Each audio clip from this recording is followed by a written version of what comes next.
সিলেট জেলা স্টেডিয়ামে ৩০ এপ্রিল দেশব্যাপী প্রতিভা অন্বেষণ কর্মসূচি নতুন করে স্পোর্টসের উদ্বোধন করবেন প্রধানমন্ত্রী তারেক রহমান। স্টেডিয়াম পরিদর্শন শেষে একথা জানান যুব ও ক্রীড়া প্রতিমন্ত্রী আমিনুল হক। একই সাথে মাঠে জরাজীর্ণ অবস্থা ও অব্যবস্থাপনায় তীব্র ক্ষোভ প্রকাশ করেছেন তিনি।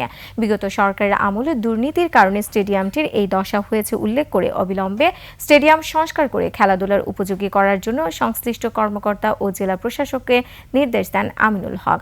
প্রতিমন্ত্রী জানান, বর্তমান সরকারি নির্বাচনী ইশতেহার অনুযায়ী ১২ থেকে ১৪ বছর বয়সী শিশু কিশোরদের নিয়ে ফুটবল ও ক্রিকেট সহ ৭টি ইভেন্টে হবে নতুন করে স্পোর্টস।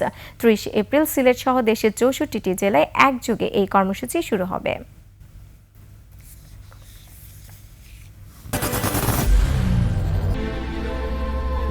I am Ox.